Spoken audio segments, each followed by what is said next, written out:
Dr. S., I know that there are many different kinds of food that one can eat to change the taste of his sperm. They say that things like a healthy diet and nothing salty. What are foods that one can change to change the taste of female ejaculate? Okay. Slightly confused about the question, not exactly sure what the person's asking, so I'll just address a couple of things that I think they might be asking. And you'll have to refresh my memory. Have we talked about the male ejaculate, the food associated, or any of that? I believe we have. I'm not positive Okay, though. just to review then, I think we have only one study that looks at changing the taste, not of sperm, because sperm are contained in ejaculate, but ejaculate is the entire, volume of fluid containing sperm. And the only food we know to change the taste of ejaculate is pineapple. And that's a positive change though. Right, or pineapple juice, right. And what that does is it makes it, by subjective reports anyway, sweeter. We don't have any other studies of males. We don't have any studies on the books at all for the taste of female ejaculate. Now, I'm wondering, Jonathan, if they're really asking about the taste of female sexual secretions or, sexual tissue or something. So, female ejaculation is rare within the female kingdom. It's extremely rare. So, as far as the taste of female ejaculate, we know what it's made up of, but I don't think there's any changing that taste because it's mostly just tissue fluid with a little tiny bit of urea in it.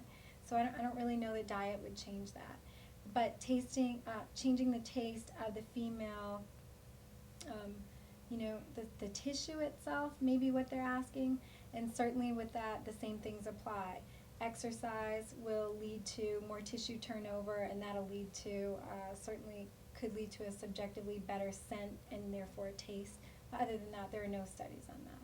Would using flavored lubrication do any? I mean, that would change the taste, obviously, but would that be any problems with that, or? If you have a reputable lubricant, so a water-based lubricant that's flavored, and there are lots of really good ones out there, then of course that is going to change the flavor quite a bit. You have to communicate with your partner to make sure that it's a flavor that you like, that your partner likes.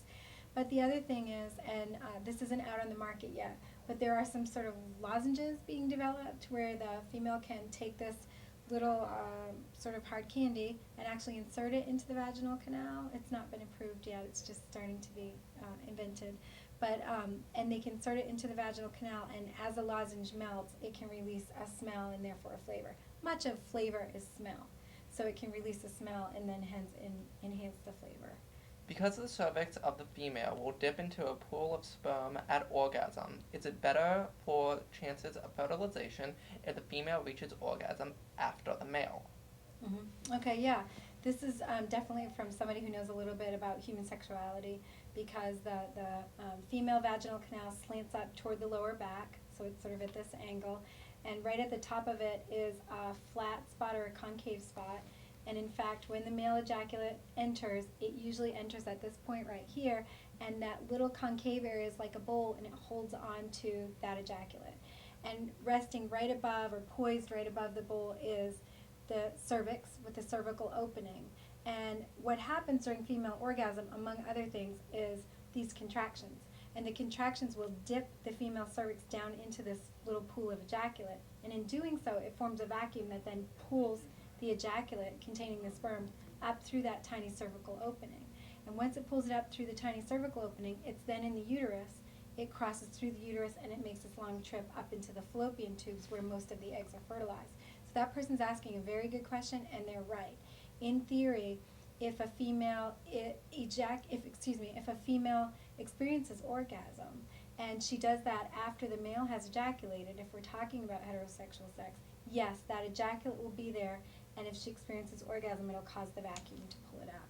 The only sort of caution I would make with that is that in the past, when I've discussed this in front of groups around the country or in front of classes, people have then raised their hand and asked, "Is this a good Birth control technique exactly to make the it's female not orgasm? exactly right. It is, evolutionarily speaking, a sexual selection mechanism. We have to think back to a time when we weren't serially monogamous. We were just, everybody was kind of doing everything with everyone.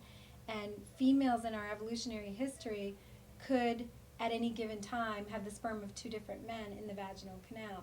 And so this is a selection mechanism. It's allowing her, with the one that she feels the most excited with or comfortable with enough to have an orgasm, to then have her body essentially select that sperm for travel to the uterus, through the uterus to the fallopian tubes, where it'll fertilize an egg. So yeah, that's exactly how the theory works. Yeah.